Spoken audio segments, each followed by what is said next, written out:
Have you ever looked into someone's eyes and seen a storm raging inside them, only for them to give you that hollow, practiced smile and say, "It's fine"? It is one of the most pervasive social lies we tell, a linguistic landmine where we trade honesty for an immediate, fragile peace. Today we are peeling back the layers of this "is fine" paradox. We are just looking at why people lie. We are uncovering how these tiny omissions can act as slow-acting poison in our most intimate connections. We will explore the psychological survival mechanisms that force us into silence, identify 5 specific social traps where this phrase destroys trust, and finally reveal the tipping point, the exact moment when saying "it's fine" becomes a permanent door closing between two people. By the end of this countdown, you will know how to stop using "it's fine" as a shield and start using your voice as a bridge. But first, we have to understand why our brains often prefer a comfortable lie over an uncomfortable truth. Number 10, the social lubricant trap. At number 10, we find social lubrication. In low-stakes moments like someone bumping into you or forgetting to CC you on an email saying "it's fine" is actually a sophisticated survival mechanism. It keeps the gears of society turning without unnecessary friction. However, the danger lies in our tendency to over-apply this lubricant. When we start using "it's fine" for high-friction issues like neglect or systemic unfairness, the oil turns into sludge. We are prioritizing immediate comfort over long-term resolution, creating an environment where real problems go unaddressed until they explode. But while this is common in public, it becomes much more dangerous when the walls close in and you're alone with someone who matters. 9. The boundary via omission. At number 9, we see boundary via omission. For many people, particularly those from marginalized backgrounds or high-pressure households, saying "it's fine" isn't just a lie. It is a strategic choice to avoid conflict. They don't have the energy for it. It is an act of self-preservation in an environment where expressing "not fine" feels unsafe or exhausting. It's not that you aren't being honest. It's that you are choosing the path of least resistance to protect your peace at any cost. Yet, while this protects you today, it creates an invisible wall tomorrow because the other person loses access to your inner world. Let's look at what happens when that wall becomes permanent. The erosion of honesty capital number 8 is the erosion of honesty capital.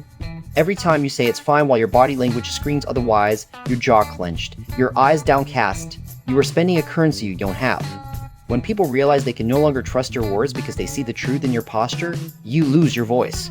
The next time there is a genuine crisis where you do need help, they won't listen because you've burned through your credibility with "it's fine." You become an island, and the more you stay on that island, the harder it is to call for rescue. But there is something even deeper happening when this happens in a romantic context. Number 7, the "leave me alone" defense. At number 7, we encounter the "leave me alone" defense. Some argue that saying "it's fine" is a valid way to set an immediate boundary, a request for space, without wanting an explanation or confrontation right this second. This can be healthy, but only if it has an expiration date. If "it's fine" becomes your permanent shield rather than a temporary pause, it shifts from boundary setting to emotional avoidance.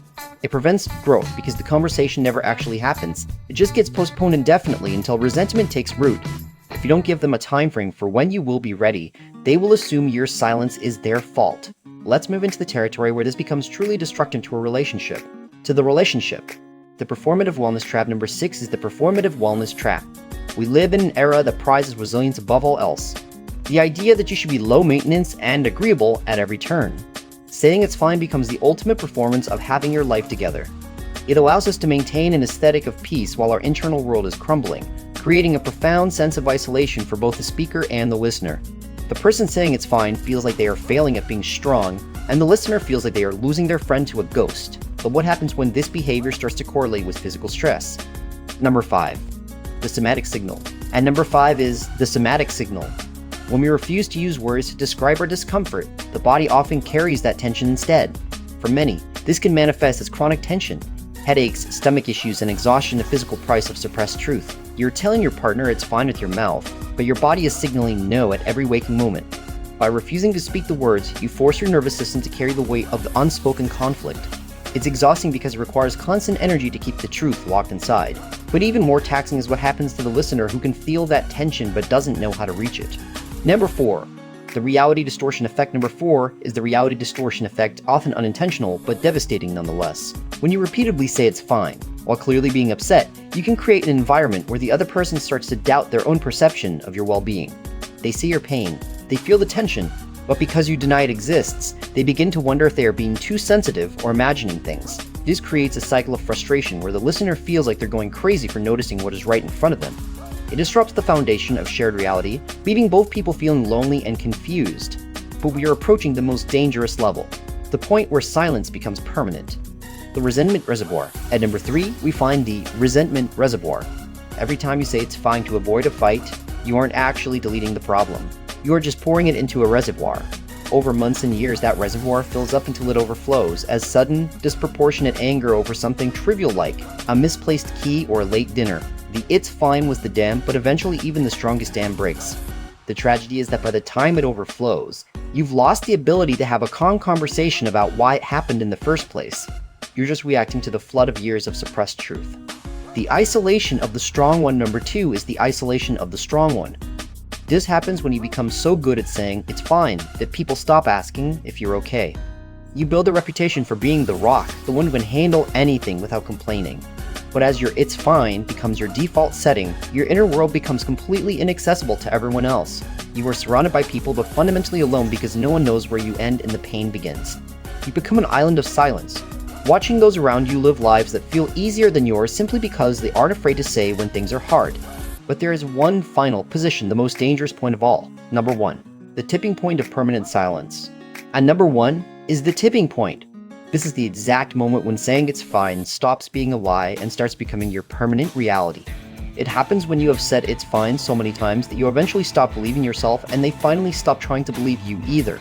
The twist is this: at the tipping point, there's no more anger left because there is no more energy for it. The fire's gone out, you aren't fine and they aren't angry anymore. You are simply disconnected. The silence becomes the new status quo, not because of peace, but because of total emotional exhaustion. The connection is severed, replaced by a polite, hollow coexistence that feels like living with a ghost. This is why you must speak up now, not to start a fight, but to prevent the fire from going out forever. You don't have to say everything at once. You just have to stop saying it's fine when it isn't. Try these instead today. "I need a moment before I can talk about this," or "it's harsh for me to say right now, but something is wrong." Give yourself permission to be seen in your mess. That is the only way anyone else can find you.